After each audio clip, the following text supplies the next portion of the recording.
The General Aviation Steering Committee's safety topic of the month for April 2017 will be mountain flying. The original presentation was presented by the Colorado Pilots Association, but it's been adapted by the Maine FAST team. This briefing will highlight some of the important aspects you will learn in a quality mountain flying course. It is not a complete course, but it should be a reminder to get good training before you fly in the mountains. Flying in the mountains offers beautiful scenery and views you can't get from the ground. It doesn't matter whether it's the Rockies, the Appalachians, the Alps, or even right here in Maine. The scenes are unforgettable. However, the mountain's beautiful scenery also involves more risk than flying over the flatlands. This picture that used to grace the entrance to the FBO at Leadville, Colorado tells a story. In many cases in the mountains, especially the Colorado Rockies, pilots are confronted with very high terrain that will press the limits of most general aviation aircraft. For example, Colorado has 54 peaks over 14,000 and over 600 peaks above 13,000. To safely fly in these areas, you must get quality ground training to master the basics of mountain flying. Then, fly with an experienced flight instructor in the mountains to get practice on the techniques used to safely operate around the high terrain. In this presentation, we'll focus on operating in the Rockies of the western U.S., but the principles are the same for flying in any mountainous areas. This briefing is not a comprehensive training course, but it is a good introduction. A full mountain course should provide you a full day of ground training and then several hours of actually flying in the mountains. Every mountainous area is different, and familiarity with one doesn't mean you are prepared for some others. Local training will help you apply what you've learned in other areas to a new environment that might have unexpected hazards. A good mountain ground school will spend a lot of time on mountain weather factors. It is very important that you get a solid understanding how the weather interacts with the terrain and how that might affect your ability to fly safely in the mountains. For pilots with little or no flying experience in the mountains, the winds at mountaintop level should be no more than 25 knots. Above that level, the turbulence and up and down drafts could be uncomfortable at best and often dangerous for general aviation aircraft. A ceiling of at least 2,000 feet above all ridges on the route will help reduce the exposure to the most hazardous turbulence in most cases. This should be increased as the wind speed increases. Good visibility, well above the basic VFR requirements, is needed since you will be generally using pilotage for navigation. GPS is an excellent tool, but there are times when picking out a particular pass or valley will need to be done visually. Good visibility is the only way to be able to do that safely. Mountain wave can cause very strong up and down drafts that will easily exceed the capability of almost any general aviation aircraft. There's also severe or worse turbulence associated with a rotor that develops with mountain wave. It requires a stable upper atmosphere and moderate wind across a barrier like a mountain range or even a single peak like Mount Katahdin. During a mountain wave event, there are strong up and down drafts downwind from the ridges. The downdrafts and even the moderate mountain waves can exceed 1,000 feet per minute, making it difficult or impossible to cross the ridge. Rotors are caused by the wind shear and rotating moment underneath the crest of a mountain wave.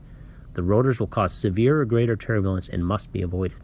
Your mountain flying course should include a thorough discussion on how to read the clouds. This image, looking south from Fort Collins, Colorado, shows two crests of a mountain wave. There are also a few rotor clouds. You should be able to pick out the places to fly and those places which would be unsafe to operate. One of the most important things you can do when learning to fly in the mountains is to learn how to visualize what the wind is doing as it interacts with the terrain. Make an educated guess about where the updrafts and downdrafts are, then leave yourself a good out as you test your theory. When operating parallel with a valley, it is usually best to fly over the updraft side in order to take advantage of any updrafts which may be present. Failure to take density altitude into consideration has led many pilots into a situation their aircraft couldn't handle. It is imperative that you understand how your aircraft performance is affected by density altitude.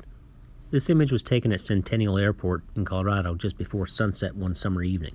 You can see that even in the early evening, the density altitude is quite high and can present problems if you are not properly trained and prepared. Above the standard temperature at the altitude you are at means that the density altitude is above the field elevation, assuming the altimeter setting of 299 In this example, when the snow is melting at Leadville, Colorado, the density altitude is already above the field elevation of 9,927 feet. Normally aspirated engines develop approximately 3% less power for each 1,000 feet above sea level. At our example airport on a standard day, a normally aspirated engine can develop only 70% of its rated horsepower. Think of this as taking off at a cruise power setting. In order to attain the normal indicated airspeed required for rotation at Leadville, the airplane's true airspeed will have to be 20% greater than at sea level. Combine this with a normally aspirated engine, which is putting out 30% less power than at sea level, and you have two factors working against you. With a higher true airspeed, the airplane will be going faster over the ground than what you're used to. You must fight the tendency to attempt to make the aircraft to fly before it is ready. Airspeed is life. Some pilots have said, if I can get an airplane in there, I can get it out. In the case of density altitudes, this may not be true. During your mountain flight training, your instructor should discuss the proper way to lean your aircraft engine. Leaning your engine ensures maximum power output from the engine at higher elevations. It also reduces spark plug fouling during idle and taxi operations at any airport. You should lean the aircraft engine anytime you're operating above 3,500 feet MSL. Remember, leaning for takeoff is the only way to get the expected performance from a normally aspirated engine. True airspeed is approximately 2% higher than indicated airspeed for every 1,000 feet of altitude. So an indicated airspeed of 80 knots would be approximately 96 knots true airspeed at 10,000 feet above sea level. Turn radius is proportional to the square of your true airspeed. For a given bank angle, a greater speed results in a greater turn radius. So even though you may be flying at 80 knots indicated, your true airspeed is 96 knots, and your turn radius for the same bank angle is significantly greater. The higher true airspeeds translate into a longer landing roll as the aircraft touchdown has 20% more speed than it would at sea level. The effect is similar to landing with a tailwind. This greater true airspeed can also cause a visual illusion during landing. As you get closer to touchdown, the ground will appear to be rushing by faster than you are accustomed to at lower elevation. You must override your intuition and fly the airplane based on its indicated airspeed. Reducing an aircraft's weight to no more than 90% of the maximum gross weight will significantly increase the performance and flight safety of your aircraft. Planning a mountain flight involves finding points in space, not predefined intersections. You're looking for terrain features such as passes and drainages. Using GPS waypoints in conjunction with an iPad app, such as ForeFlight or Garmin Pilot, is a good way to maintain situational awareness and avoid getting lost in unfamiliar terrain. Some states produce tools to help pilots navigate their mountains safely. This example is produced by the Colorado Aeronautical Division and shows all of the AWOS locations in the state, including those on mountain ridges. The backside of the page has the frequency and phone numbers of each of the AWOS locations so you can call directly while planning your flight and get real-time updates before you launch. Webcams are also useful for a real-time look at the weather along your route. AirportView.net is one place to go for cameras located at airports. Most state departments of transportation also have webcams that will give you a real-time look at weather in places you may be operating. Many of us are now using radar on our iPad apps while in flight. However, radar and mountains don't mix very well. For example, the Denver NexRad system can't see anything below about flight level 230 over the center part of the state. You may not be seeing the complete picture because of these limitations.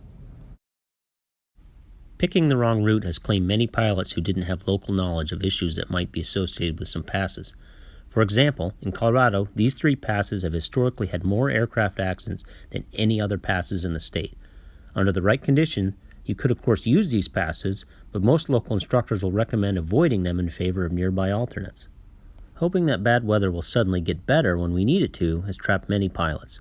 Mountains obscured with clouds has taken the lives of many pilots in the mountains who continued instead of landing or turning around.